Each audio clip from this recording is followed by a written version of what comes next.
Birinchi o'tganimizda boshlang'ich jadval bilan topishni o'rgandik. Undan agar jadvalda yo'sin ko'p qolsa belgilash qilishga harakat qilar ekanmiz.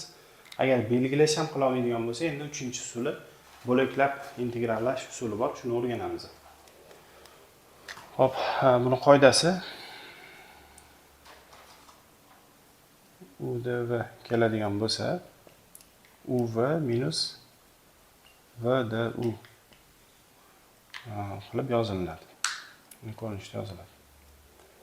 Hop, bu xatdan kelib chiqqan deydigan bo'lsak, masalan, U ko'paygan V ni ana hosilasi bor edi-ku. Hosilasi qanaqa edi?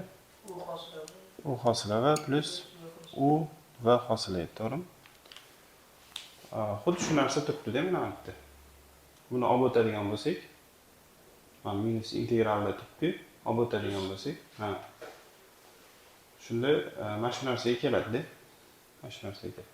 Endi buni o'zini yodlab olgan yaxshi lekin. Yodlab olgan yaxshi.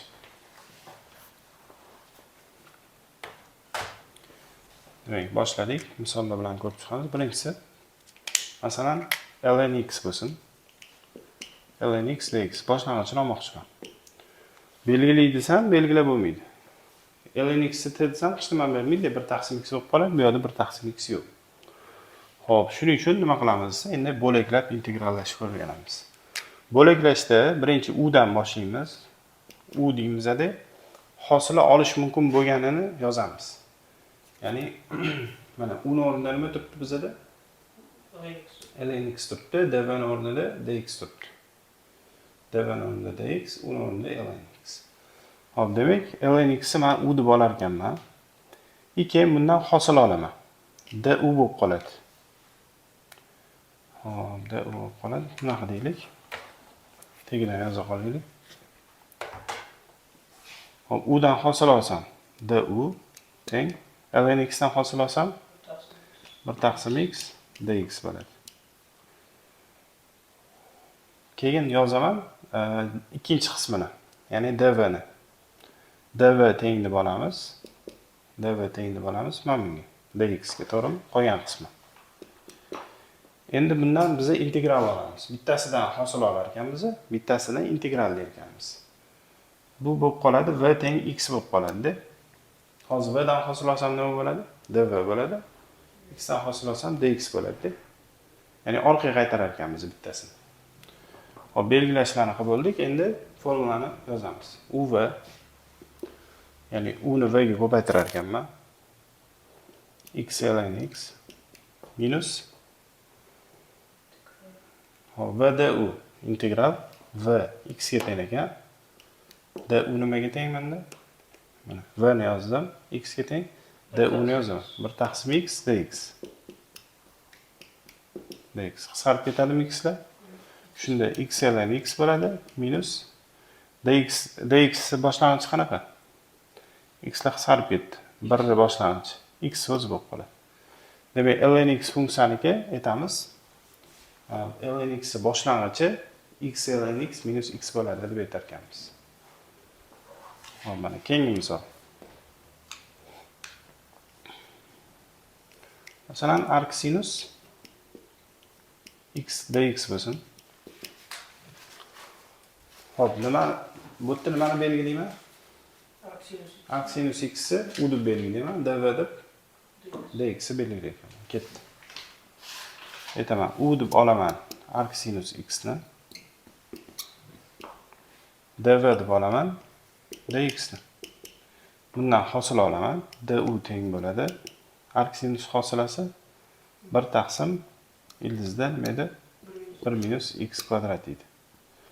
Buni boshlang'ichi x bo'lib qoladi. To'g'rimi? Ketdi, formulaga qo'yaman. uv minus v du. Ya'ni uv, mana uv ko'paytiraman. X ni arc sinus x ko'paytiraman. X arc sinus x bo'ladi minus deyman vdu integral v x ga teng ekan du. Xo'p, bunda hosil olganimizda nima qolib ketdi? dx qo'yib qo'yish kerak edi. X bo'yicha hosil oldik degan. Endi buni yozaman. Bizda 1 minus x kvadrat dx. Xo'p, shunda Tak, x arc sinus x minus integral x dx taqsim ildizda 1 minus x kvadrat bo'lib qoldi. Endi qanaqa ishlaymiz desa, endi mana buni ishlasak masala halda. Buni ishlashlik yo'li belgilash bilan bo'ladi. Nimani belgilayman? 1 minus x kvadrat. Xo'p, mana integral alohida yozib olaman. X dx taqsim ildizda 1 minus x kvadratni ishlamoqchiman. Buning uchun belgilash qilishim kerak. X kvadratni t deb belgilasam 2x dx dt bo'ladi deb chiqib ketadi. Undan ko'ra soni bilan qo'shib belgilagan yaxshi va ildizi bor-ku. Ildiz yo'qolib ketish uchun t ni kvadrati deb belgilaganim undan ham yaxshi bo'ladi. Hosil olsam minus 2x dx. To'g'rimi? Bundan hosil olsam 2t dt. Ikkilarni qisqartirib yuborsam x dx nimaga teng bo'lar ekan? Minus t dt bo'lar ekan. Minus t dt bo'lar ekan. Endi o'rniga qo'yaman. X dx o'rniga minusni tashqariga chiqarib oldim. T dt taqsim ildizda nima qo'yaman? Ildiz ichiga t kvadratni qo'ysam nima chiqadi ildizda? Mana kvadrat t ni o'zi chiqadi, 1 bo'lib qolar ekan. Minus dt bo'lib qolyaptimi shunda? Dt ni boshlang'ich qanaqa edi? T ni o'zi edi. Mana minus t bo'lib qoldi. T deganimiz biza t kvadrat belgilaganmiz-ku. T ni topishni ildizga olib qo'yishim kerakmi? Shunda buni javobi minus ildizda 1 minus x kvadrat eganda. Endi nima qilaman desa, endi mana shu narsani o'rniga qo'ysak, mana minus bilan plus bo'lib ketadi. Shunda javobi, oxirgi javob x arc sinus x plus ildizda 1 minus x kvadrat bo'lar ekan. Plusi. Arc cosinus x ham xuddi shunaqa arc sinus x ga o'xshab belgilab ishlab qo'yiladi. Buni hozir ishlab bermayman, keyingisini o'tamiz. Buni o'zing ishlab qo'yasan. Bunda nima qilar ekanmiz? Nimani belgilaymiz? U deb olamiz arc tangens x ni. Hop, du bo'ladi nima? Hosil olsak 1 taqsim 1 plus x kvadrat dx. Buni hosilasi bunaqa edi. 1 taqsim 1 plus x kvadrat. Endi dv deb olamiz dx ni. Shunda v ni topsak qanaqa bo'ladi? X bo'lib qoladi. Ketdi. Integral uv birinchi uv edi. X arc tangens x nima edi? Minus vdu. Vdu. X taqsim 1 plus x kvadrat dx. Buni ishlab olsak, masala hal, to'g'rimi? Mana vaqtda ishlab olamiz. O zaman integral x dx taqsim 1 plus x kvadrat. Hop, hozir bundan hosil olsam nima bo'ladi? Ya, tepada 2x bo'ladi. 2x dx bo'ladi. 2 yo'q. 2 ni bilan qo'yib qo'yib, oldiga ham 1 taqsim 2 qo'yib qo'ysa bo'ladi. Hop, shunda belgilash ketdi. 1 plus x kvadratni t deb olar ekanmiz. Hosil olsam 2x dx teng t dan hosili dt bo'ladi, to'g'rimi? O'rniga qo'yaman. 1 taqsim 2 integral 2x dx o'rniga dt taqsim buni o'rniga t. Shunaqami? Boshlang'ich qanaqa bo'ladi buni? ln t bo'ladi. T ni o'rniga qo'yaman. 1 plus x kvadrat. ln 1 plus x kvadrat bo'lib qolar ekan. Keyingisi buni ham o'zing qilib qo'yasan. Arc cotangens x. Buni ham o'zing shu bo'laklab integrallab qo'yasan. Mana keyingi misolga e'tibor beramiz. 6-misolda shunaqa ko'rinishda berilgan ekan. Birinchi buni har biriga ko'paytirib olaman. Cosinusni ko'paytirsam cosinus x ln sinus x bo'ladi plus cosinus x bo'ladi. Keyin shuni dx. Ya'ni boshlang'ich olish. Cosinusni boshlang'ichini ola olmayman, lekin bunikini hozir aniq bir narsa deb bo'lmaydi. Hop, yozib olaman bitta. Cosinus x ln x dx ham har biriga ko'paytirib yuborsa bo'ladi.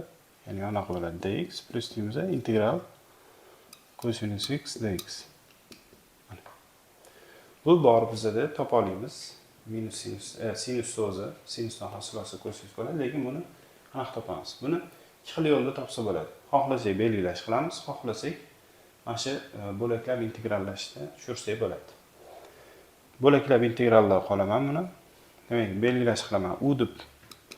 U deb hosil olish mumkin bo'lganini yozib olsam bo'ladi. Nimadan hosil olsam bo'ladi? Kelasidan ham u deb men ln olganim yaxshi, ln sinus x. Hop, ln sinus x olganim yaxshi, chunki buni integralini topish menga qiyinchilik olib keladi. U deb ln sinus x olaman, qolgani dv bo'lib qoladi. Mana buni u deb olaman. U ln sinus x ekan, dv cha qolgani cosinus x dx. Mana. Eslab qolamiz, hosil olish mumkin bo'lganini u deb belgilar ekanmiz. Integral olish mumkin bo'lganini dv deb belgilaymiz. Chunki hozir hosil olaman deb bundan, to'g'rimi? Du bo'ladi qanaqa? ln dan hosil olsam 1 taqsim sinus x. Endi sinusdan hosil olsam cosinus bo'lib qoladi. Shunda dx. Du teng bo'lib qolar ekan nimaga? Kotangens kotangens x dx ga teng bo'lar ekan. Du bo'ldi. Endi bundan v ni topadigan bo'lsak, boshlang'ichini olishim kerak. Nimani boshlang'ichi? Sin. Hop, sinusdan hosil olsam nima bo'ladi? Cosinus bo'ladi. Bo'ldi, v teng sinus x bo'lar ekan. Endi yozamiz formulani. uv ya'ni sinus x ning ko'paygani sinus x ln sinus x minus nima deyman? v du. Sinus sumiga ko'paytirsam nima bo'ladi? v du bilan ko'paytirib yuborsam integral cosinusda bo'lib qoladimi? Shunaqa? Chunki qisqarib ketadi-da, sinus bilan sinus, to'g'rimi? Hop, qisqarib ketdi-da, cosinus x dx bo'ldi. Endi bu boshlang'ichni olib qo'yamiz. Qanday qisqarib ketgan? Qisqarib ketar ekan. Agar mana shuni olib qo'ysak, mana o'rniga qo'yadigan bo'lsak, shu narsani olib o'rniga qo'ysak, qisqarib ketar ekan integral bilan birga. Shunda javob nima bo'lar ekan? Sinus x ln sinus x plus s bo'lar ekan. Hop, bu bo'laklab integrallash bilan topdik. Endi belgilash bilan topsak qanaqa bo'lardi? Xuddi shuni. Belgilash bilan ham topaylik chiqani. Mana shu misolda. Hop, ln sinus x plus 1 cosinus x dx. Cosinus x dx bo'lishligi uchun men nima aniq qilaman? Sinusni belgilayapman. Hop, belgilayman. Tak. Sinus x t deb olamiz. Cosinus x dx nima bo'ladi? dt bo'ladi. O'rniga qo'yamiz. Tak, o'rniga qo'yadigan bo'lsak, integral ln t plus 1 bo'ladimi? Plus 1 dt bo'lib qolar ekan. ln t ni boshlang'ichini olaman, t 1 ni boshlang'ichini yozaman.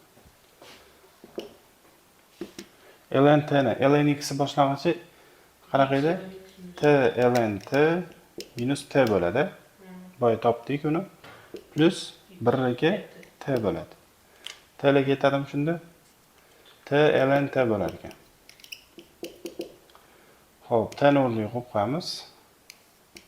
Sinus x ln sinus x bo'lib qoldimi? Plus s. Mana javob bir xil chiqdi. Endi biz buni bo'laklab topganligida ln-nikini, ln x-nikini. O'z aslida ln ni topish uchun ham bu yerda baribir bo'laklash ishlatar ekanman-da. Agar masalan ln ni bilmaganimda nima qilardim? Bo'laklash bilan topgan bo'lardim. Bo'ldi, shunaqa qilib, xohlasak belgilash bilan, xohlasak mana bo'laklash bilan ham ishlasak javob bir xil chiqarar ekan. Xo'p, mana keyingi misolni qaraymiz bo'laklashga. Hop, boshladik. Nimani belgilashim kerak bu yerda? Hop, u deb olaman, hosila olishim mumkin bo'lgan. Hosila olishga oson bo'lganini belgilayman. X olganim yaxshi, to'g'ri. Agar masalan y ni x ni olsam-chi? Shuni olamiz. Hosil olsam o'zi bo'ladi. Oson hosil olish. Yana x dan integral olish ham osonda. X nikini hozir oladigan bo'lsam, bitta o'sha xato yo'l bilan ishlaylik. Nima bo'ladi? Shuni ko'rib olaylik, keyin boshqa unaqa qilinmaydi shunda. Masalan, yana x ni oldim, u deb. Qolgani x dx nima bo'ladi? dv bo'ladi. To'g'rimi? Xo'p, u du bo'ladi. Hosil olsam, du bo'ladi. Hosil olsam, yana x bo'ladi, dx bo'lib qoladi. Va boshlang'ich olsam qanaqa bo'ladi? X kvadrat taqsim 2 bo'lib qoladi. Ya'ni x darajasi qiyinlashyapti-da, kvadratga o'zgardi. Qiyinlashdi degani-da bu. O'rniga ana uv deydigan bo'lsam, x kvadrat taqsim 2 yana x minus vdu ko'paytirsam, undan-da qiyinroq bo'lgan boshqa integral kelib chiqdi. Integralimiz o'zi osonroq turganida x bo'lib, endi undan ham qiyinlashib x kvadrat bo'lib ketdi. Demak, biz hozir xato qildik-da. Tushunarli? O'shaning uchun belgilash kerak, mana shu paytda integralga yana x ni belgilagan yaxshi, y qatnashib qolganda. U deb olar ekanman x, dv deb olar ekanman, mana yana x dx olar ekanman. Shunda du teng bo'ladi, x dan hosil olsam dx to'g'rimi 1 bo'lib qoladi. Va niki boshlang'ich olsam o'zi bo'ladi. O'zi bo'ladi-da. Ketdi. U va uni v ga ko'paytiraman. X yana x minus vdu. Vdu. Yana x dx bo'lib qoldi. Shunda nima bo'lar ekan? X yana x minus yana x ni boshlang'ichi yx bo'lar ekan. Bo'ldi. Endi shu yerda x kvadrat kelganda nima qilardik degan savol. Shu yerda x kvadrat hop yana x kelsin. Demak, belgilash qilishim kerak. Nimani belgilayman? X kvadratni u deb belgilayman. Hop, dv deb yana xuddi shunaqa yana x dx ni belgilab turaman. Hosil olsam bundan 2x du bo'lardi. U dan hosil olsam du, x kvadrat hosil olsam 2x dx. To'g'rimi? Hop, v dan boshlang'ich olsam yana x ni o'zi. Ayiramanmi? U va mi? Yana x x kvadrat minus v du. Ikkita hop, yana x x dx mi? Shunaqa bo'ldimi? Ikkini tashqariga chiqarib olsam ham bo'ladi. Yana x x kvadrat minus 2 tashqarida x ko'paygan yana x dx bo'lib qoldi. Joyini almashtirib yozib oldim. Endi buni topishim kerak. Buni topishni biz ham bitta ko'rdik, qanaqa qilinishini. To'g'rimi? O'shanaqa qilib ishlab olinadi. Ishlagandan keyin o'rniga qo'yiladi. Mana shuni x yana x minus yana x ni o'rniga qo'yaman. Shunda javob chiqib kelar ekan. Javobi yana x x kvadrat minus 2 qamchichili x x minus yana x plus s bo'lar ekan. Tushunarli? Aniq qolish.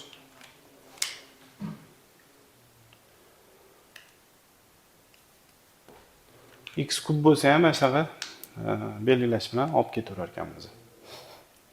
Endi keyingi funksiyamiz bo'lsin yana x ko'paytiruv sinus x dx bo'lsin. Nima qilamiz? Nimani belgilayman? U deymanda sinus x ni belgilayman, to'g'rimi?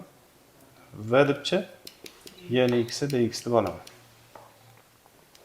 Hop, du bo'ladi, nima? Cosinus x. Hop, dv bo'ladi nima? Yana x.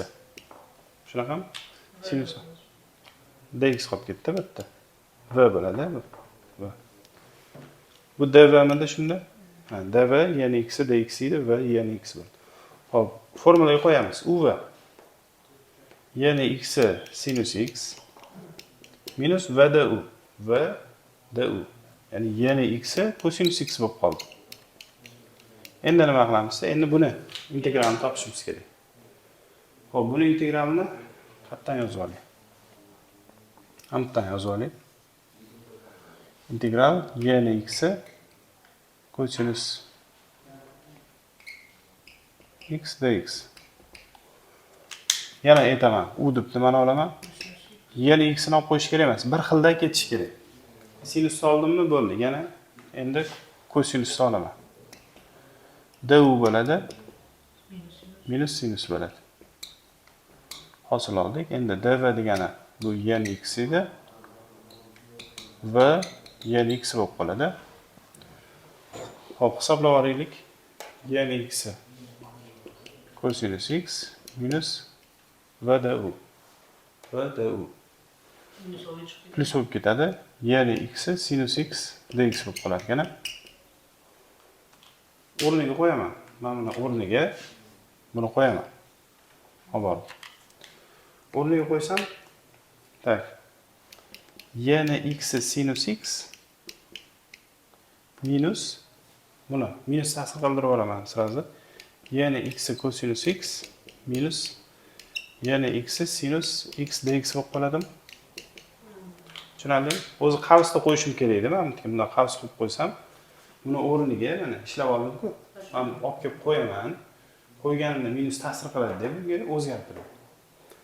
Hozir men yana davom ettirsam, yana shu aylanaveradi, sikl aylanib ketaveradi. Chunki bu nima? Hozir mana bu savol chiqib qoldi. Savoli qaytib kelib qoldi. Shunaqa ham bo'lishi mumkin ekan. Ya'ni sinus kosinuslar aralashadigan bo'lsa, o'zi qaytib qoladi, ya'ni berilishi kelib qoladi. Bunda nima qilamiz desak, buni bitta belgilashib qo'ysak bo'ladi. Masalan, savolini men bitta harf bilan belgilab turay. Nima L deb turay. Misol uchun L harfi. Mana bu savol L ni topishim kerak. L nima bo'lib qoldi menda? L barobar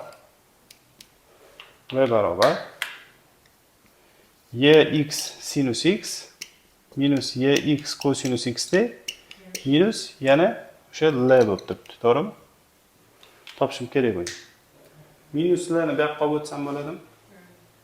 Qanaqa bo'lib qoladi? Ikkita L teng bo'lib qoladi. Yen x ni olib chiqib yozing. Sinus x minus cosinus x ga. Endi nima qilishim kerak? Buni topish uchun 2 ga bo'lib olishim kerak. Shunda L teng bo'lib qolar ekan. Yana x sinus x minus cosinus x taqsim 2 bo'lib qolar ekan. Mana o'sha integralning javobi mana bu bo'ladi. Chunki biz L ni topdik. L degani bu integral. Hozir mana shundan hosil oladigan bo'lsa, yana x sinus x chiqib qoladi degani.